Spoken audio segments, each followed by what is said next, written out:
When Russia first invaded Ukraine, I said from the very beginning, and I still stand on it today, Ukraine is going to lose.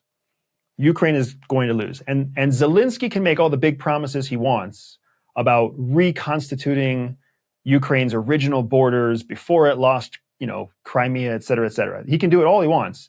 But the truth is, they're going to lose. Eventually, they're going to reach a ceasefire. They're going to negotiate the difference between Eastern Ukraine and Western Ukraine and who controls which. And Zelensky is most likely going to flee to the United States as a political refugee because Russia will not let him stay in place as the president of whatever remains of Ukraine. We're watching that play out in the headlines now. So if you remember what it looked like back in 2022, and you look at what it looks like now, you've seen how the world has essentially given up on Ukraine. And there's a lot of reasons for that. But what the important lesson for you and me is to understand that if there isn't an economic purpose driving the relationship, then people will stop investing. There's no economic purpose in defending Ukraine.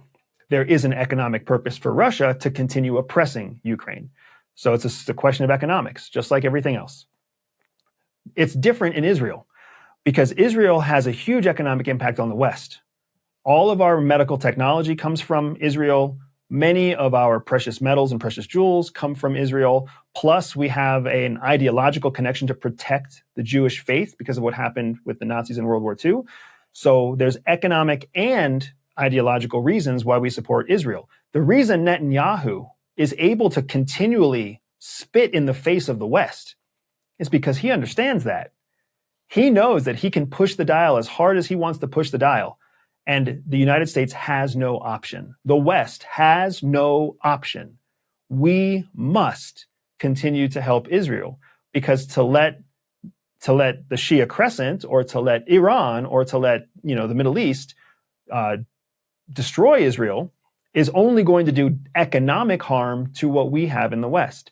The question is just, how do we play the politics so that it doesn't look like we're helping Netanyahu carry out atrocities? How do we make it so that hopefully Israel itself unseats Netanyahu from within, reaches their own ceasefire, and then we can sweep in and save the day and negotiate some kind of peace? That's why you see China working so hard to negotiate peace in both Ukraine and Israel, because as soon as they negotiate peace, they've done something the West couldn't do. And they change the dial, right? So Israel, by invading Lebanon and invading Gaza and sending missiles into Iran, Israel is not going to win based on just basic military doctrine. You cannot fight a war on two fronts and win. So they know that. We know that. They're gambling on the fact that no one else is going to let them fail. So they're going to push and push and push, knowing that they really do have a safety net because we can't take the hit of losing Israel. So Israel is going to do whatever it needs to do to basically push back its enemies and throw a fit and show that it's powerful. And when it runs out of weapons or troops or intelligence or technology, it knows the Western world is going to sweep in to help it. So what Israel's doing is they're playing a game where they're just going to kill as many people as possible. They're going to invade as much territory as possible because when they choose to cease fire, it will look to their people like they're powerful and the rest of the world is asking them to slow down, right? Which is very similar to the same game that Putin is playing in Russia. He wants to tell his own people, we're so powerful, we're going to slow down because the rest of the world is asking us to. So it's a tricky world, but what I see happening is, we will eventually come to a stalemate in Ukraine, just like I've said we were going to do since 2022. It's just a matter of when the money stops flowing from the West. And then in Israel, we will eventually meet some sort of ceasefire. It's just a matter of how many deaths our American president is willing to let happen before they call in some sort of power and say, hey, this needs to stop now. Iran's not going to slow down. We're not going to see nuclear weapons. We're not going to see chemical weapons, right? We're not going to see Israel send a nuclear weapon into Tehran. That kind of stuff isn't going to happen. That's movie stuff. That's not real world geopolitics. To do something like that would transform the face of geopolitics to a place where Israel knows the United States might actually back off.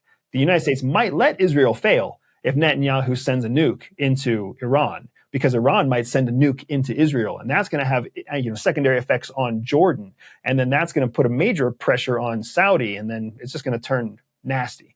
So we're never going to get to that place because we are too educated and civilized for that. But we might get to a place where we see some more nasty, nasty stuff. Don't forget, Israel is a nasty fucking place, right? Mossad abandons the rules. The ICC has already said that there's war atrocities and war crimes happening. Any country that invades across national borders is breaking the law of international peace. The UN is more opposed to Israel than they are opposed to Hamas.